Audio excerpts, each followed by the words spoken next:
അങ്ങനെ നമ്മൾ കാർഗിലിനോട് വിട പറഞ്ഞു കേട്ടോ. രാവിലെ 5:30 മണിക്ക് എണീറ്റ് പോവാണ്. ദ്രാസിൽ കടത്തി വിടുമെന്ന് അറിയില്ല, ചെയിനുള്ള വണ്ടികളെ കടത്തി വിടുമെന്നൊക്കെ പറയുന്നുണ്ട്. നാട്ടിൽ നിന്ന് നമ്മളെ ബ്ലോഗ് കണ്ടിട്ട് കുറേ ആൾക്കാർ മഞ്ഞ് എവിടെ ചോദിക്കുന്നുണ്ടായിരുന്നു. ഇതാണ് മഞ്ഞ്. ഈ മഞ്ഞ് കാരണമാണ് നമ്മൾ ഒരു ദിവസം അവിടെ കുടുങ്ങി കിടന്നത്. അപ്പോൾ ഇത് കാണാൻ വലിയ ചുരുക്കുള്ള സംഭവം, അനുഭവിക്കാൻ വളരെ ബുദ്ധിമുട്ടുള്ളൊരു സംഭവമാണ് ഈ മഞ്ഞ് അറിയുന്നത്. അപ്പോൾ ആ മഞ്ഞാണ് ഈ കാണുന്നത് കേട്ടോ. ഇതിലും വലുത് കാണാണ്ട് നമ്മൾ അവിടേക്ക് എത്തട്ടെ, കാണിച്ചു തരാം. ഇന്നത്തെ മോർണിംഗ് ഫുഡ് ദ്രാസിന്ന് ചായയും പുഴുങ്ങിയ മുട്ടയും. GM-നൊരു സംശയം, ഇത് തിളച്ചുങ്ങാണ്ട് മുട്ട ഏതാണോ അതോ തണുത്തുങ്ങാണ്ട് ഏതാണോ എന്നുള്ളത്. ടെമ്പറേച്ചർ എടുക്കണതേ -7 ആട്ടോ. പുറത്തെ കാഴ്ചകൾ കണ്ടോളൂ.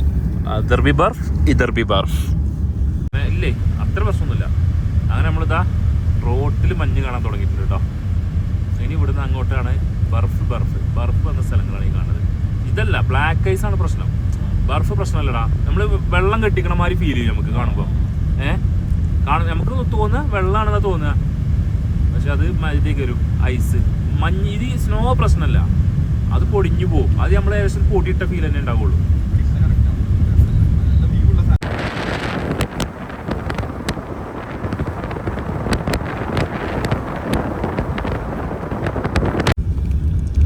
നമ്മളത് മുകളിലൊക്കെ വെയിൽ വന്നു തുടങ്ങിയിട്ടുണ്ട് കേട്ടോ. മലയുടെ മുകളിൽ വെയിൽ കണ്ടോ, എന്താ ഭംഗി. കൈ പുറത്തേക്കിടാനൊരു നിവൃത്തിയില്ല. -8 ടെമ്പറേച്ചർ. അതുകൊണ്ട് തൽക്കാലം വണ്ടീൻ്റെ ഉള്ളിൽ നിന്നുള്ള വീഡിയോസ് മാത്രമേ നമുക്ക് കാണാനുള്ളത് കേട്ടോ.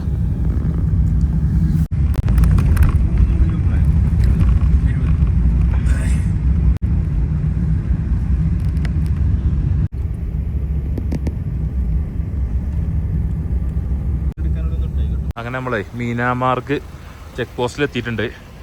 ഇവിടെ വണ്ടികളൊക്കെ തടഞ്ഞു നിർത്തിയിട്ടുണ്ട് കേട്ടോ. ഇത് വലിയ ക്യൂ ആണ്. ട്രക്കുകൾ ഒരു സൈഡിലും പാസഞ്ചർ കാറുകൾ ഒരു സൈഡിലുമായിട്ട് പാർക്ക് ചെയ്തിട്ടുണ്ട്. ഇതാണ് ഇവിടുത്തെ വ്യൂ. GM ഒക്കെ ഫോട്ടോത്തിനൊക്കെ പോസ്റ്റ് ചെയ്യുന്നുണ്ട്. ബർഫ് അല്ലേ, ഇത് ഇവിടെ കുറച്ച് വെള്ളം വീണ് നടക്കുന്നതാണ് ഈ സംഭവം. സ്ലിപ്പാണ്. ഇതാണ് ഈ റോഡിൻ്റെ പ്രശ്നം. സ്നോ അല്ല, ബ്ലാക്ക് ഐസ്. അതാണ് ഡേഞ്ചർ. വണ്ടി ചൂടാക്കാൻ വേണ്ടിയിട്ടേ ഇതിൻ്റെ അടിയിൽ തീരുന്ന രംഗങ്ങളീ കാണുന്നത് കേട്ടോ.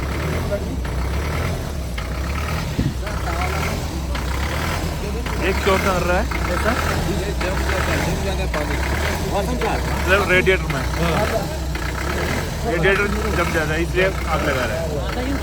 तो गाड़ी की कल से इधर है या अभी आया? अभी आया, इधर ही था।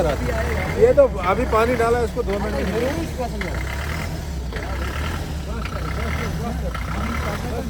ചെക്ക് പോസ്റ്റിൽ വണ്ടി വിടാൻ തുടങ്ങി കേട്ടോ. 9:45 സമയം. 1 ലൈനായിട്ട് പലരും ഓവർടേക്ക് ചെയ്ത് അങ്ങോട്ട് ഇങ്ങോട്ട് നിന്നതൊക്കെ സിംഗിൾ ലൈനാക്കി വണ്ടികൾ സ്ലോയിൽ വിട്ടുകൊണ്ടിരിക്കുന്നുണ്ട്. ഇവിടെ ഭക്ഷണം കഴിക്കാനുള്ള സംവിധാനമൊക്കെ ഉണ്ടായിരുന്നു, പക്ഷെ ഭയങ്കര തിരക്കായിരുന്നു ഇവിടെ. എല്ലാവരും ഇവിടെ നിൽക്കുന്നുണ്ട്, എല്ലാവരും ഭക്ഷണം കഴിക്കാനുള്ള ഇതിലായിരുന്നു. അപ്പോൾ അന്നേരം വണ്ടി സ്ലോയിൽ മൂവ് ചെയ്യുന്നുണ്ട്. ഇവിടെ അതാ പോകുന്ന വണ്ടി പോകുന്ന വണ്ടിയുടെയൊക്കെ നമ്പർ നോട്ട് ചെയ്യുന്നുണ്ട്. പോട്ടെ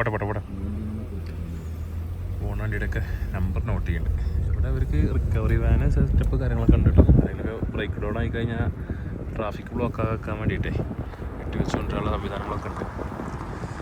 കണ്ടോളി, മഞ്ഞ് കണ്ടോളി. കയ്യൊക്കെയുള്ളവർ ഓവർടേക്ക് ചെയ്ത് പോകുന്നുണ്ട്. നമുക്ക് അർജൻറ്റൊന്നുമില്ല, കാരണം നമുക്ക് പരിചയമില്ലാത്ത ഒരു സിറ്റുവേഷൻ കൂടിയാണ് നമ്മൾ വണ്ടി പിടിച്ചിരിക്കുന്നത്. അതുകൊണ്ട് തന്നെ നമ്മൾ സാവധാനം മീന ബ്രിഡ്ജ് ആണ് നമ്മൾ പാസ് ചെയ്ത് വന്നത്.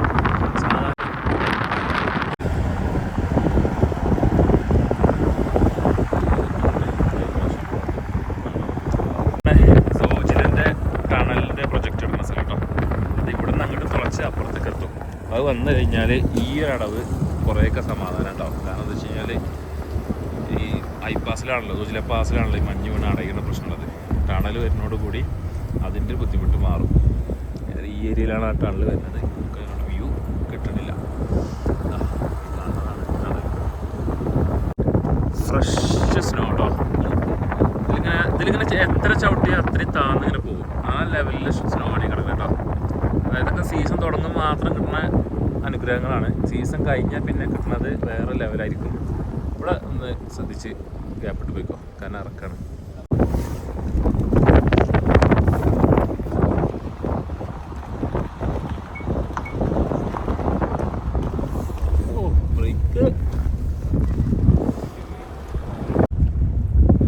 വെയിൽ തട്ടുന്ന സ്ഥലത്ത് കംപ്ലീറ്റ് പുക വരുന്നുണ്ടോ, ഉരുകി വരുന്നതാണ് ചേട്ടാ നമ്മളെ റോഡിൻ്റെ അവസ്ഥ. ബ്രേക്ക് പിടിച്ചാൽ ടാറ്റ ബൈക്ക് കത്തെന്ന് പറഞ്ഞിട്ട്, അപ്പോൾ അതുകൊണ്ട് ബ്രേക്ക് പിടിക്കാതെ. ഈ ബ്രേക്ക് പിടിക്കുന്നുണ്ടോ? അല്ല, ആ വൈബ്രേഷൻ അങ്ങനെ അടിക്കണോണ്ട് ചോദിച്ചാൽ. ചില വണ്ടികൾ തന്നെ ഡിസ്റ്റൻസ് ഇട്ട് ഇങ്ങനെ വരുന്നുണ്ടോ. മൊത്തത്തിൽ ഡിസ്റ്റൻസ് ഇട്ട് തുടങ്ങിയിട്ടോ ആൾക്കാർ. ആ അടുപ്പിച്ചുള്ള ആ പാഞ്ഞാറിലില്ല ഇപ്പോൾ ഡിസ്റ്റൻസ്. ആ ഇതാ താഴത്ത് പോയ ഒരു വണ്ടി കയറ്റിയിട്ടുണ്ട്. ഇത് സുമോ തന്നെയാണ്. താഴത്ത് പോയ വണ്ടിനെ കയറ്റിയിട്ടുണ്ട് കേട്ടോ. കഴിച്ചിറങ്ങിട്ടോ ഇവിടെ വെള്ളം ഒലിക്കുന്നുണ്ട്. നിങ്ങളേ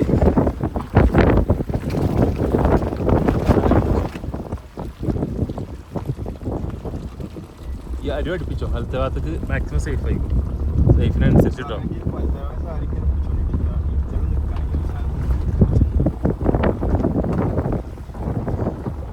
അങ്ങനെ നമ്മളിത് സോൺമാർഗിലേക്ക് എത്താറായിട്ടോ. ഇവിടുന്ന് ഒരു 6 കിലോമീറ്ററും കൂടി സോൺമാർഗ് ഉള്ളൂ. സോനാമാർഗ്. വണ്ടി സൈഡിൽ ജസ്റ്റ് പാർക്ക് ചെയ്ത് ഒന്ന് റെസ്റ്റ് എടുക്കാൻ വേണ്ടി തന്നാ. ഇവിടെ ഒരു ചെറിയൊരു ബ്രിഡ്ജുണ്ട്. ഇതെന്തുകൊണ്ടാവില്ല സോജിരാബാസ് കയറി വന്നിട്ടേ ഇനി സോനാമാർഗിൽ നിന്ന് കാർഗിലേക്ക് പോകാനുള്ള വണ്ടികളുടെ ക്യൂ ആട്ടോ ഈ കാണുന്നത്. എത്ര ഉണ്ട് നമുക്ക് നോക്കാം. അവിടെ ആദ്യം കടത്തി വിട്ടത് കാർഗിൽ നിന്ന് ഇങ്ങോട്ടാണ്.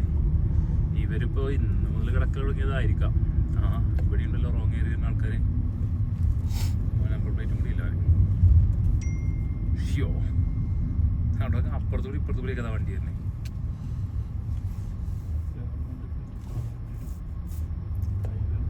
അതെഴുതിക്കാണ്ട് റോങ് ഏരിയ ഇപ്പോൾ അല്ല. ഈ കാണുന്നതാണ് സോനാമാർഗ് വില്ലേജ് എന്ന ഗ്രാമം.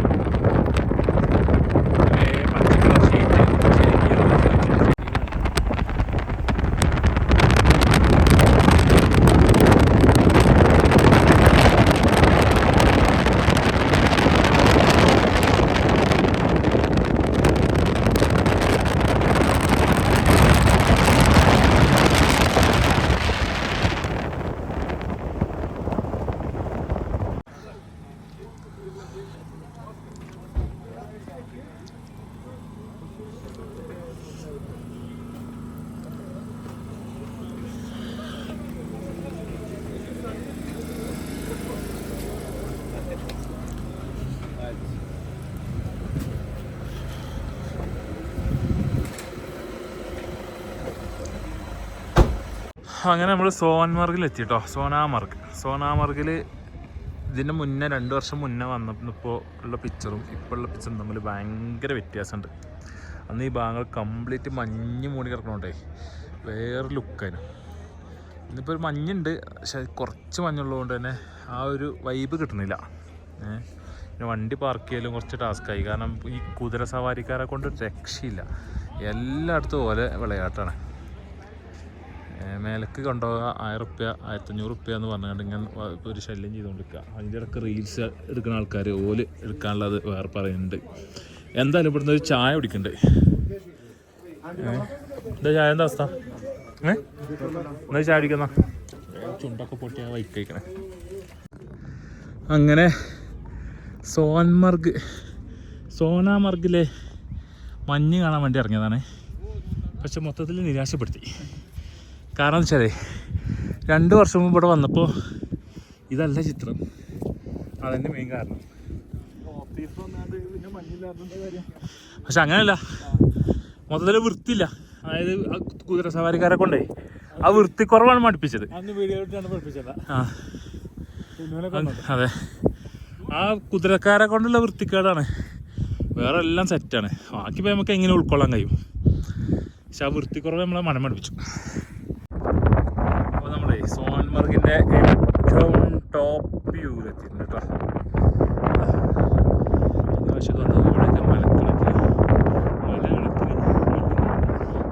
ആ സ്ഥാനത്തോടെ ഇതല്ലേ കുതിര ആളുകൾ താഴ്ന്ന കുതിര കയറിയിട്ട് ഇങ്ങനെ പോയിട്ട് ഇങ്ങനെ ആയിട്ട് അതിൻ്റെ അപ്പുറം വരെ പോകും.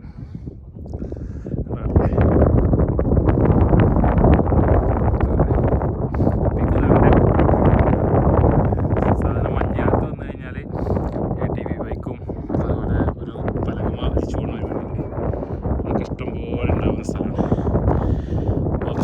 ഓഫ് സീസൺ എന്നാലും മഞ്ഞ് പെയ്തു. ഇപ്പോൾ 2 ദിവസം മുമ്പ് പെയ്ത മഞ്ഞാണ് ഈ കാണുന്നത് കേട്ടോ.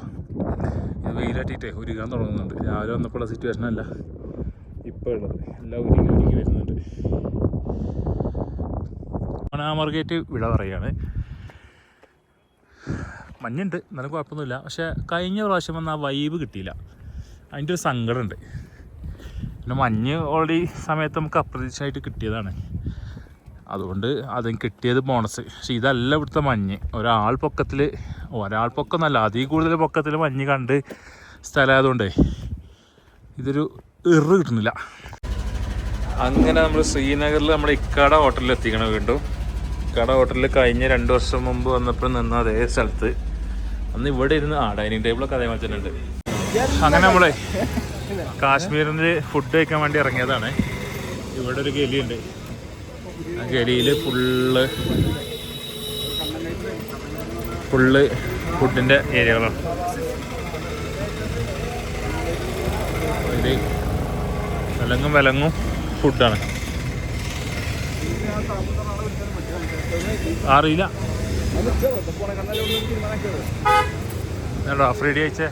അഫ്രീഡി വന്ന് കഴിച്ച ഹോട്ടലാണിത്. ഇത് വേറെ ഇട്ടുണ്ട്, ഇതിൻ്റെ അപ്പുറത്തുണ്ട് ഇതേ സാധനം. വാപ്പിമാനം പിരിഞ്ഞപ്പോൾ എവിടെ നിന്ന് കഴിക്കാം. അങ്ങനെ പ്രത്യേകിച്ച് ഇന്ന സ്ഥലമൊന്നുമില്ല. 4 ആൾ കയറുക. ഇവിടുന്ന് കുറേ ഉണ്ട്. ഇതെങ്ങനെ പോകണോടത്തോളം എവിടെയും കയറാം. റാഫി കഫേ കബാബിൻ്റെ കട. നമ്മൾ അഫ്രീഡിൻ്റെ ഒക്കെ ഫോട്ടോ ഉള്ള ഡൽഹി ദർബാറിൽ വന്ന് ഫുഡ് ഓർഡർ ചെയ്തിരിക്കണം.